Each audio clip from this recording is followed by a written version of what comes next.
took my first road trip the year that my mom passed away. Crystle, I said, you mean I ain't got to ask nobody for shit? Like, learn to be okay with just you. Mm-hmm. Because sometimes it's really hard to be with yourself. That's it. And that is definitely something that you're going to have to do if you are solo. When it came time to do this road trip, I had already had a taste of what it was like to travel by myself. Yeah. And I was hooked. And I love that you've done that where you're like, okay, I tried it. And I'm going to go back and I'm going to try it again. One of the most important things that I learned throughout that time is to not be connected to the outcome. The best thing about that trip was the road. Yeah. Because there was no outcome. There was no real expectation. It was just like divine wandering. People from the outside looking in would be like, yeah, girl, you are thriving. And honestly, I'm suffering. Suffering from the weight of focusing on safety and security. So when I'm driving, I pull into this gas station that looks like at least 5 axe murderers are there. Jesus. Like, men, go out, go venture, go wander. Women go out, venture, and wonder. And like just dispel some myths about what it is to do a solo trip. Yeah. And focus on what you want to look forward to and not just what you're risking or what the fears are, what the concerns are. You're watching We Ain't Dying for This, a Black woman's guide to liberation. And I'm your host, Crystle Johnson. We are a community of Black women demanding our collective liberation through radically soft living. Each Thursday, we feature the stories of Black women who have set themselves free from the expectations of others and are choosing to live on their own terms. Welcome to another episode of the We Ain't Dying for This podcast, a community of Black women demanding our collective liberation through radically soft living. I am your host, Crystle Johnson, and today I'm here talking with my sis, Natasha Wade, about road tripping as liberation. And I know that it probably feels a little unconventional in terms of the topic, but trust me, it's all gonna come together. Welcome to the show, Natasha. Hi, friend. Hey, and we're meeting each other for the first time in person. In the flesh. How is it? It's great. It's Same. great. Yeah. I love the energy. I love being able to actually like see people that I've been linked inning with for a while, like in person, because it's like you look like you, but you don't look like you. You know what I'm saying? Yes, well, I love it. I love the hug. I love the energy, and I can't wait to have this conversation because you a boomerang. You from season 1, and now you in season 2. I wouldn't have had it any other way, for sure. Yes, because I love bothering you. You are not bothering me. You are not bothering me at all. Like, this is love, and I can't wait to have this conversation because you did something that I think most people are unwilling to do, which is, one, go somewhere solo, but also in your car on a road trip across the U.S. in a place where the Green Book exists. So I can't wait to get into this conversation. But before we do that, can you tell the people who you are? And then we'll go through a quick round of this or that. Absolutely. So my name is Miss Natasha Wade. I'm the CEO and founder of Natasha Wade, your Black Woman Soul Coach, where I help Black women achieve their deepest soul desires in life, love, work, and play. And how I do that is through individual and soon-to-be group coaching services. Okay. I love a good group coaching cohort. Yes. I'm having fun just creating it because, like, I'm a fucking genius. I didn't realize how much of a fucking genius I was until I started, like, putting it together. You know, like, it's weird to be able to, like, admire your own work and then learn from your own work at the same time. It's weird. It's very weird. You're definitely a genius. The first time I did a group coaching program, I thought I wouldn't like it because I'm like, who are all these people and why do I need to tell them my business? I was like, why do they need to know? But it transformed me because being able to learn from other people's stories, the lessons that they've learned that they're now teaching you. For example, in this one that I went into was with Coach Christy Rutherford, and she's the one on LinkedIn that's always talking about like the raises that women have gotten working with her. So she was asking the women on the call, like, what's your number? And like, I had never heard anybody say 600 is my number. And I'm like, 600 per hour, $600,000. $600,000 a year, total comp. All right. And I was like, what? Like that sounds absurd. Mm-hmm. But because of that conversation and like hearing those women being in that conversation and being so confident, I was like, 425 is my That's number. That's what I'm talking about. And the next time I apply for a job, 425, sis. Got the number. You just made me realize I'm being cheap. What do you mean? I'm definitely being cheap because I thought my number was 200,000 because I did a whole audit of my ideal lifestyle to come up to my ideal hourly rate, whatever, blah blah blah. Yeah. And I have my expenses and I'm still 20,000 over. But whole point is, like, every time I have these conversations, it inspires me to ask the question of, am I truly like leaning into my abundance? Yeah, you need to ask for more, for sure. Yeah. When I tell you I just be making up numbers. I be making up numbers, and they be like, "All right, that sounds sounds about right." Yeah. Yeah, you just got to be confident about it, because if you're confident in yourself and you know like you're worth what you're asking for and even more, they feel that energy, and it's just like, okay. Well, for me, it's not even about confidence. I think it's about the ethics of it, and I also think it's about just this vision, right? Because we've been having a lot of conversations, I think, obviously recently, about the effects of capitalism and where that leads us, and all the different dangers and things that greed, individualism and individual greed sort of gets us to, right? Or rugged individualism, whatever.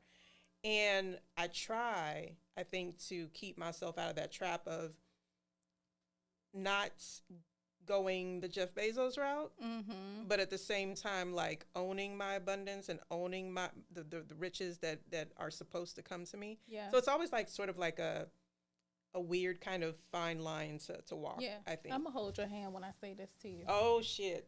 Okay. Go ahead, girl. Both things can be true. Both. There. You can get your bag, and you can also be ethical, for sure. Because all you right. give back all the time. You've invested in me. Like, you invest in Black women all the time. So I do. If you make a whole lot of money, like through your salary or your coaching or however it is that you get the bag, give it back. If that's what makes you feel like you're being more ethical about it, you're worth it. Yeah, you know what? I didn't look at it that way. And thank you. Thank you for saying that, because I received that. And you're absolutely right. The amount of money that I want to invest in Black women, I'm definitely going to need to, like, increase my ass. Exactly. Them folks got it. They got it. They sure do. They sure. And they got a whole hell of a lot of it. Mm-hmm. Let me go hit up Elon, like, right the fuck now. Elon out here paying people pennies on the dollar. Let me tell you, I be looking at those jobs on LinkedIn at Tesla, and I'm like, you paying an HR business partner doing what? Less than $100,000 a year? That's crazy. That is crazy talk. Very ridiculous. Yeah. He not gonna pay you. He not gonna be the one, because he no. He is an evil man, and I don't even waste your energy. Well, listen, if we're going to talk about evil, we're not going to be able to finish this episode, because we get... I know. You're right. Okay. So, this or that. This or that. All right. Okay. Issa Rae or Quinta Brunson? Quinta. We love Quinta. What she's been able to create is just so relatable and so freaking funny. Mm-hmm. Yeah. I remember that clip where she was like, he got money.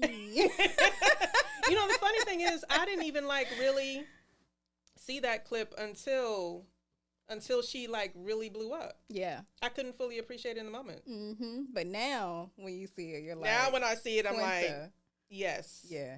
And I'm glad amazing. She's a shorty doo-wop like me. So Yeah, she's so beautiful. So beautiful. What about spades or Uno? Spades. Okay. Spades. You know, spades is gutter. You know what I'm saying? It's from the street. It is. Do you be slamming the cards on the table? No, but I talk major shit. Okay. I talk major shit for somebody who doesn't know how to count books. Oh. Okay, so you be having everybody confused at the table, like, who got the cards? Who got the hand? No, they be looking at me like, you have no business talking this much shit, being this average.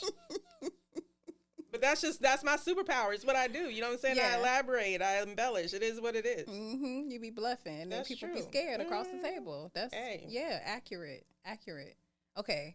So, what about trail rides Uh-huh.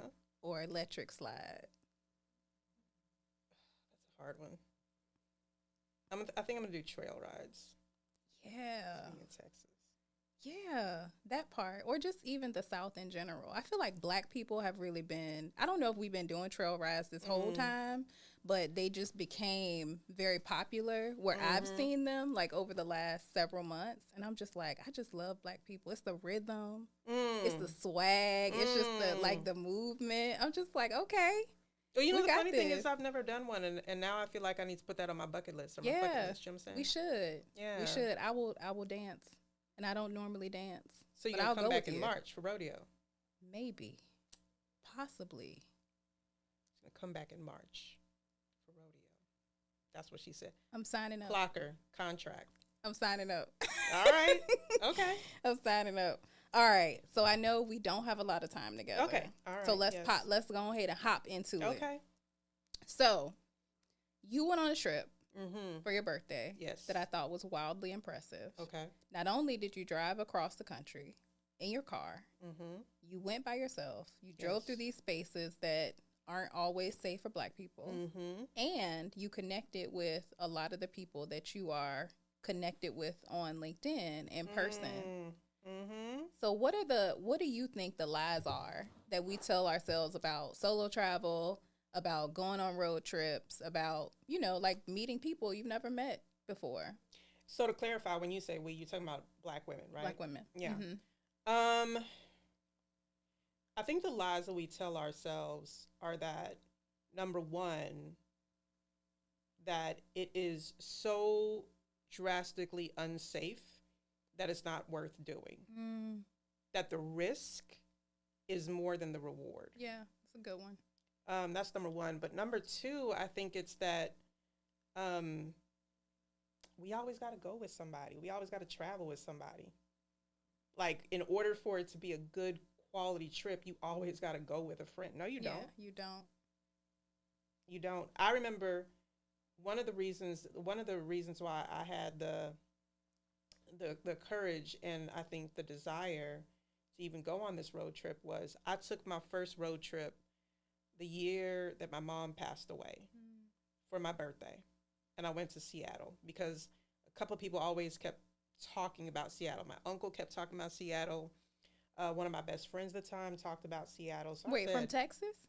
You drove to Seattle from Texas? Oh, no, I didn't drive. Oh, they drove. No, wait a minute. You know, I can be a little bit. I'm not there yet. Okay. But what happened was my uncle told me, he said, you really got to go see Seattle. Yeah. And then my friend at the time said, Seattle is really beautiful. So something kept telling me I need to go to Seattle. And when my mom passed away, I was just searching for something to do that was adventurous. So I said, I'm going to go ahead and go on my first solo trip because this feels like this could be something new and something like refreshing for me. And it was. Yeah. Seattle is a very solo trippy city. Like, it has some exciting things. It has some, you know, like nice restaurants. It has like the original Starbucks and stuff over there. Like, it has funny, it has some like really cool hokey things to do, like Pikes Peak and all this other stuff. And it's a straight walk. You cannot miss, you know what I'm saying? Like, it's so easy.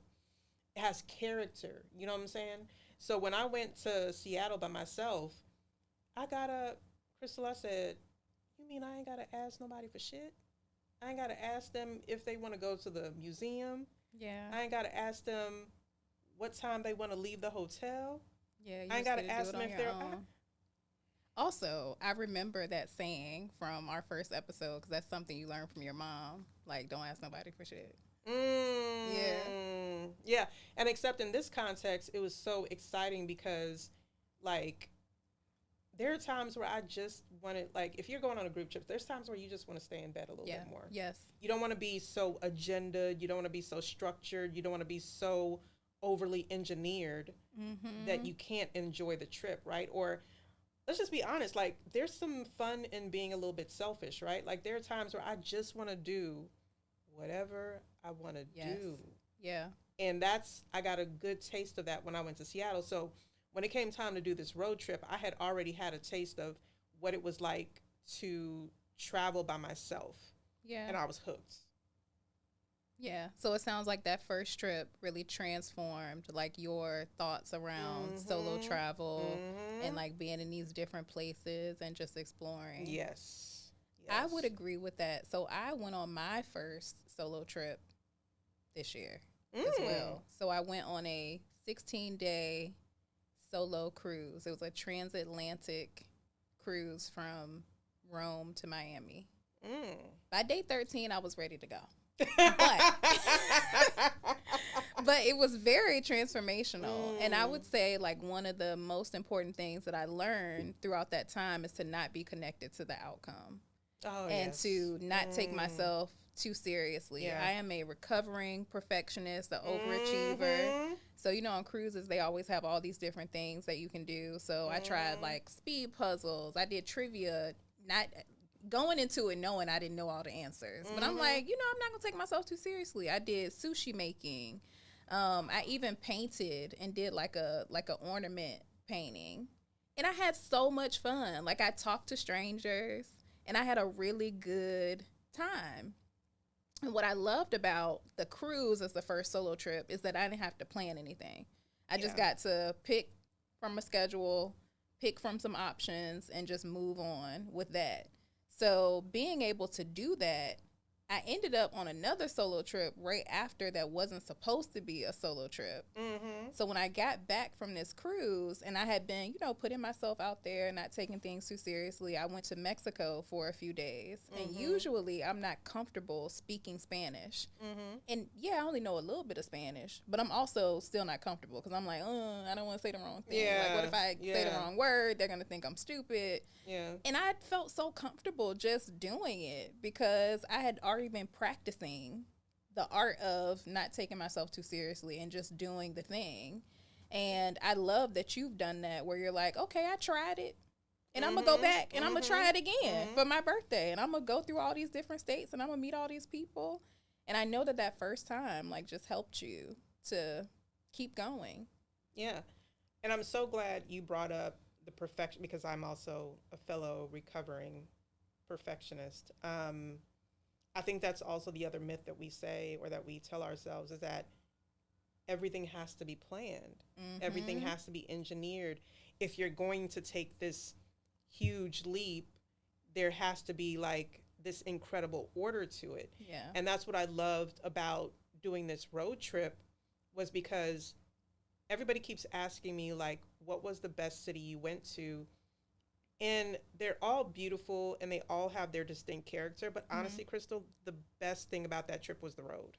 Yeah. Because there was no outcome. There was no real expectation. There was like, it was just like divine wandering. Ooh, I love that. It's beautiful. It was divine wandering. I took my first road trip the year that my mom passed away. Crystle, I said, you mean I ain't got to ask nobody for shit? Like, learn to be okay with just you. Mm-hmm. Because sometimes it's really hard to be with yourself. That's it. And that is definitely something that you're going to have to do if you are solo. When it came time to do this road trip, I had already had a taste of what it was like to travel by myself. Yeah. And I was hooked. And I love that you've done that where you're like, okay, I tried it. And I'm going to go back and I'm going to try it again. One of the most important things that I learned throughout that time is to not be connected to the outcome. The best thing about that trip was the road. Yeah. Because there was no outcome. There was no real expectation. It was just like divine wandering. People from the outside looking in would be like, yeah, girl, you are thriving.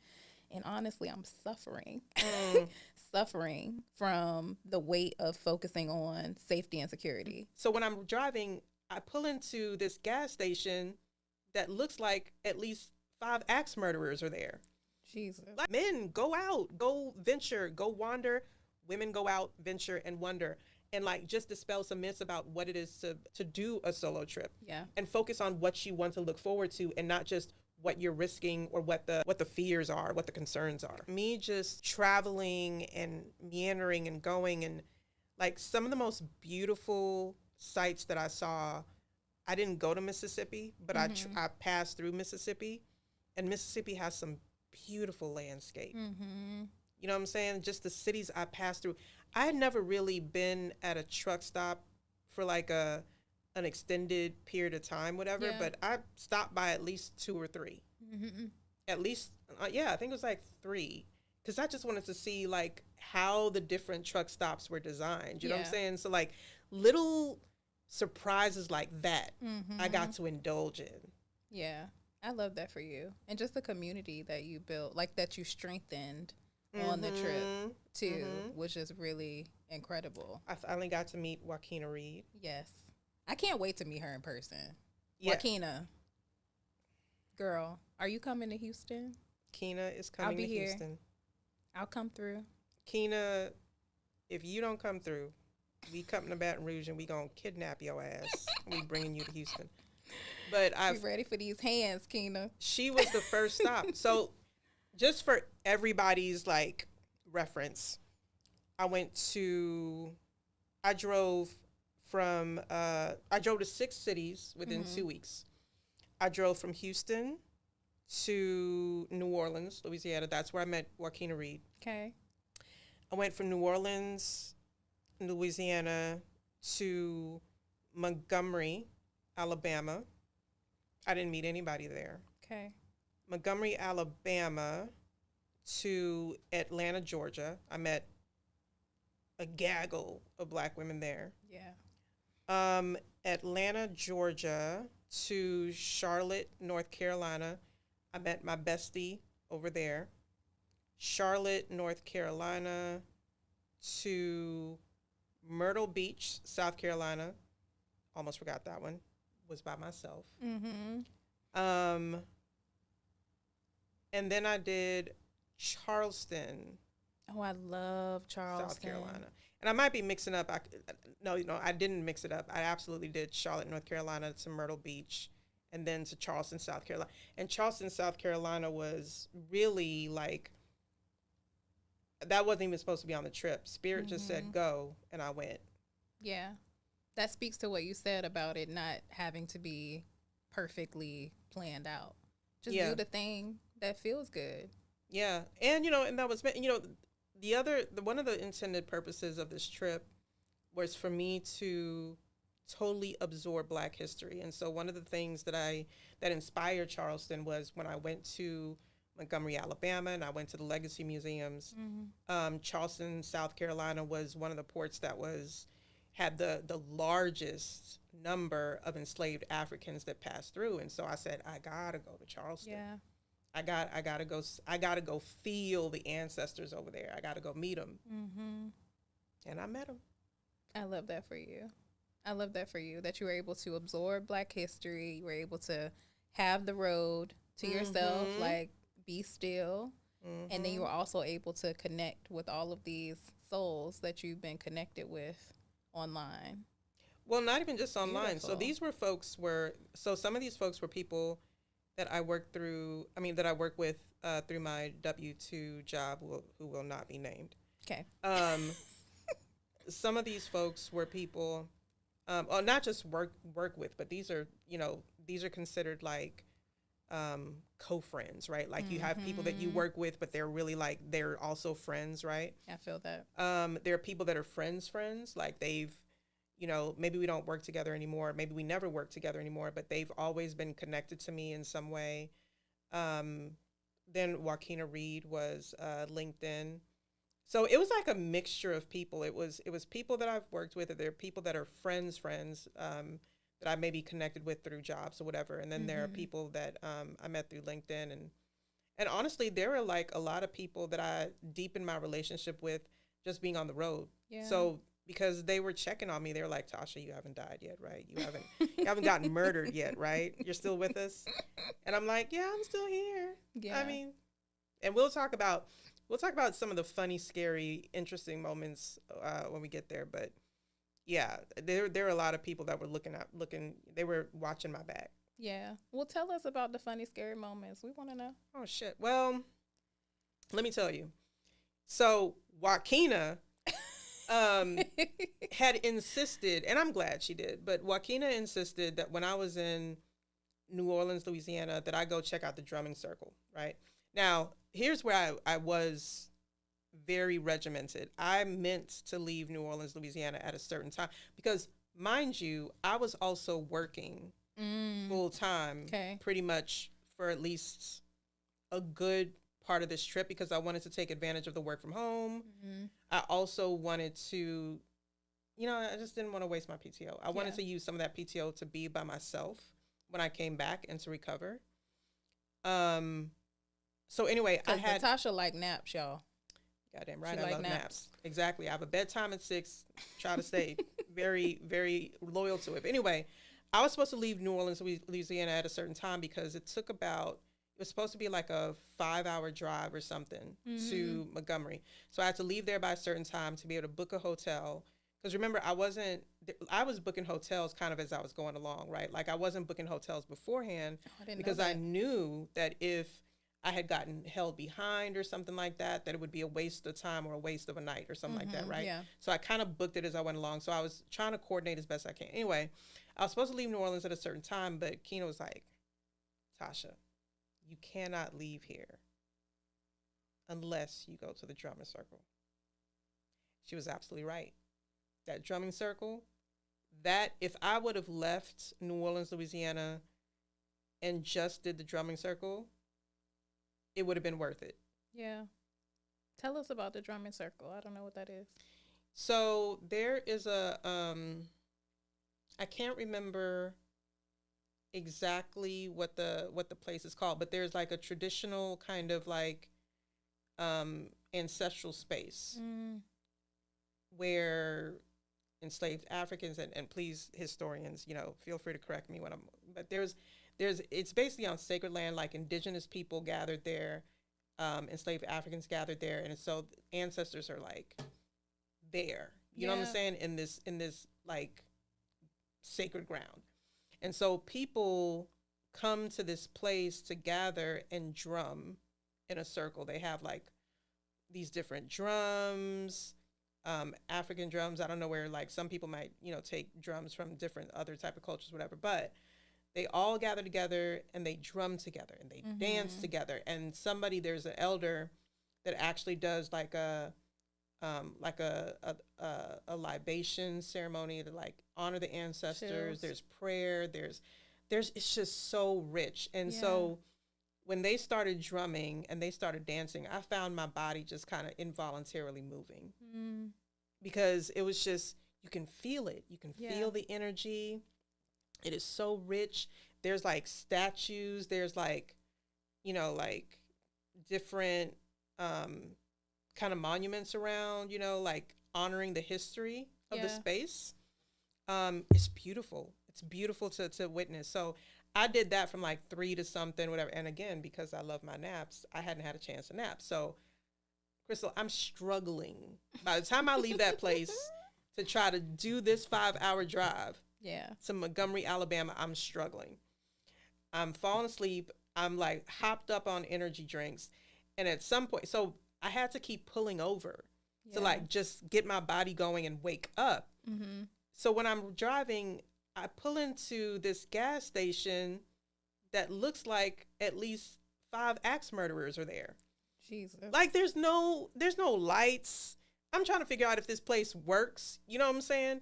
And then like the way that you're driving, like there's some roads where you cannot see past a certain point. So I'm like, I don't even know where the fuck I'm going. Yeah. Right? So that was a scary moment because I'm like, let me get the hell up out of here. I don't give a damn. Like, let me find some light. That was one of the funny, scary moments. I think just driving at night, because like, I feel like when you're driving in your 20s, you're a superhero because you see the lines really clearly. Yeah. You see the roads really clearly. There were times where I was driving at night and I was like, I can't see nothing. You got astigmatism? I don't know.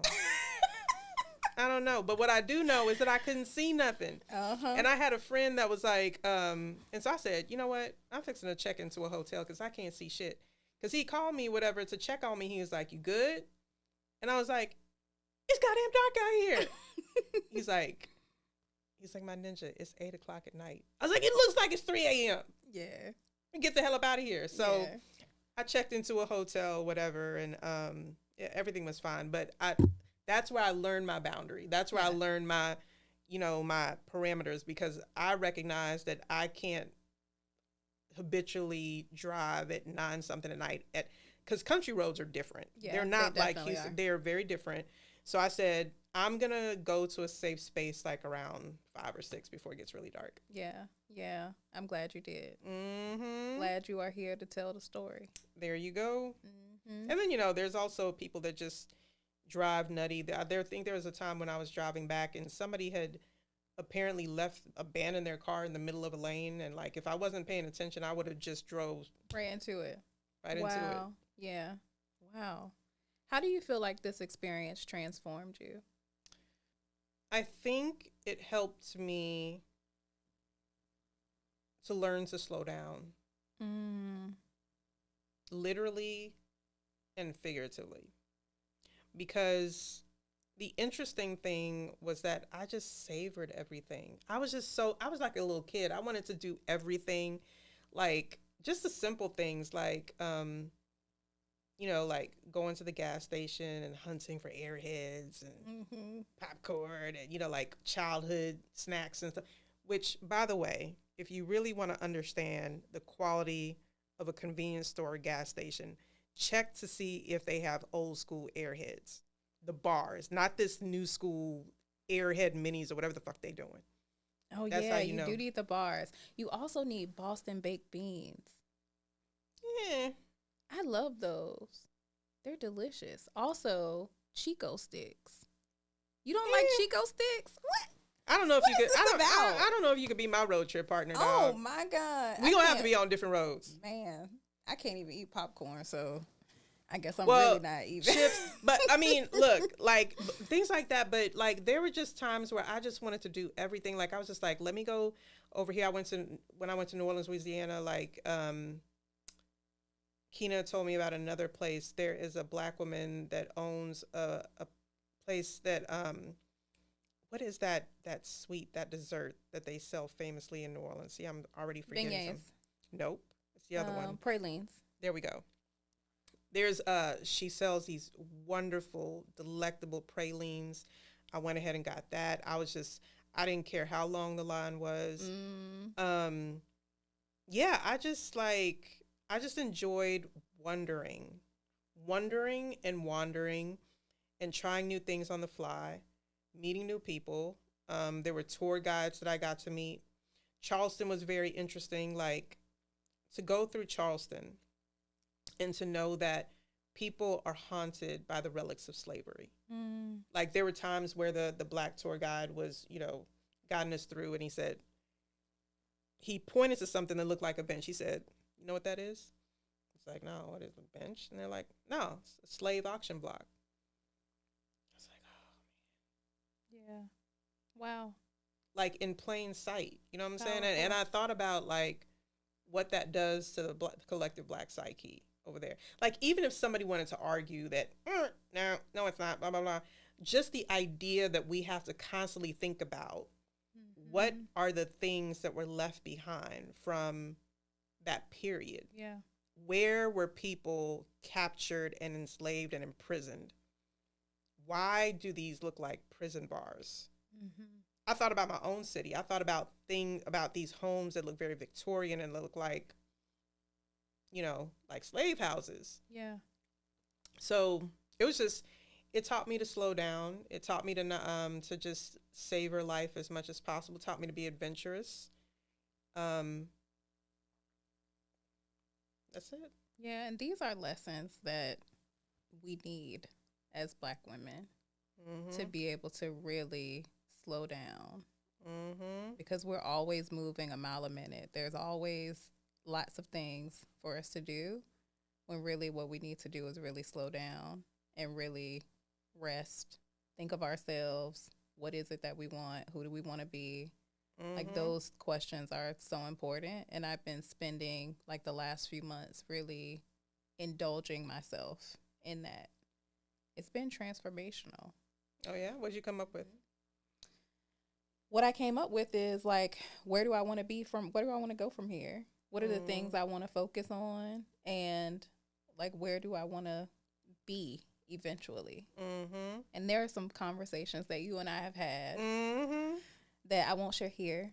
But yeah, I just feel like I'm on a path of putting myself first, truly, consistently, because I think that there are times where I put myself first, but then also like tried to support other people and be like, okay, well, this time I can put you first. But I'm like, nah, like this is my time for me to do the things that I want to do, for me to be who I want to be, and for me to truly live my life.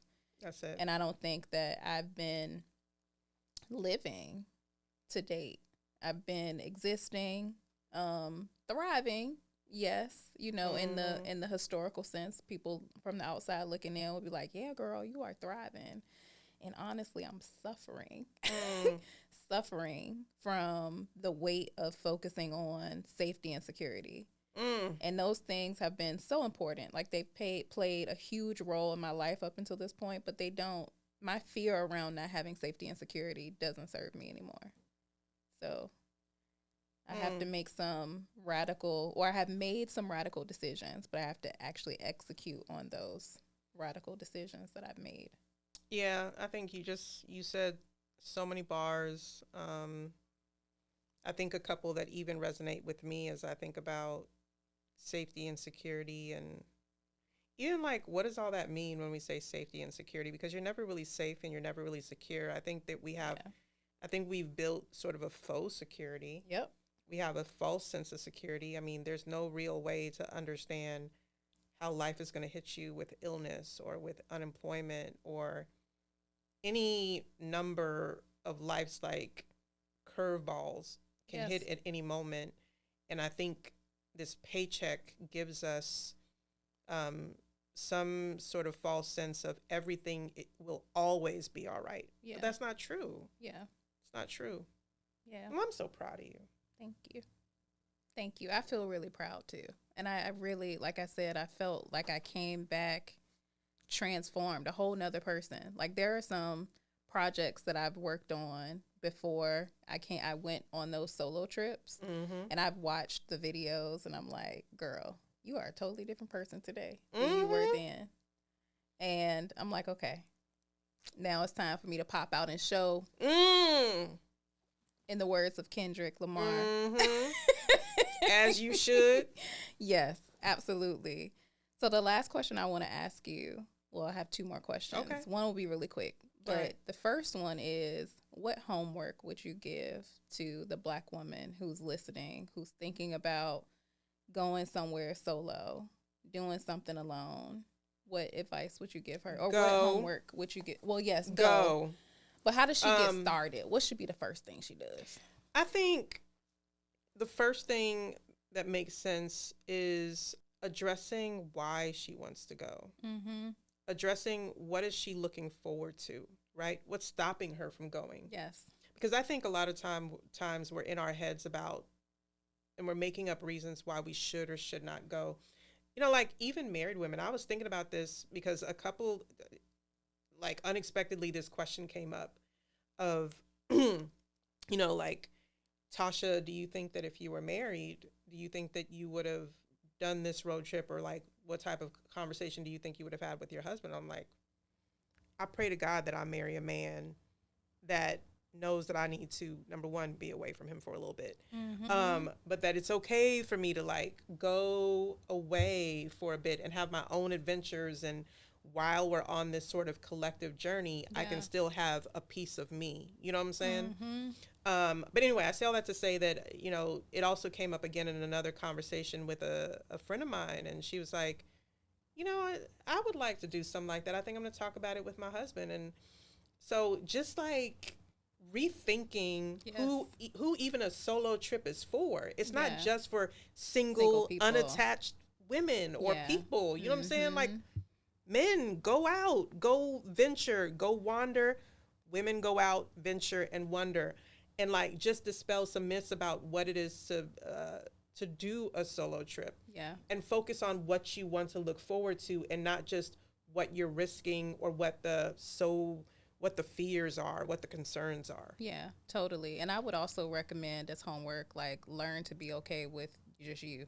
Because sometimes it's really hard to be with yourself. That's it. And that is definitely something that you're going to have to do if you are solo. You're going to have to be with yourself.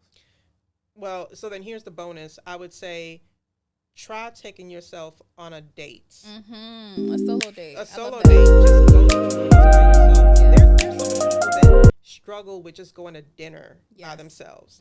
So do that first so you can sit with yourself, admire your own personality and your own company, and then, let that be a prequel to your solo trip. Yeah, I love that so much. So where can people find you online? They can find me on LinkedIn. I know you're going to drop the link, and you can find me at natashawade.com. Okay.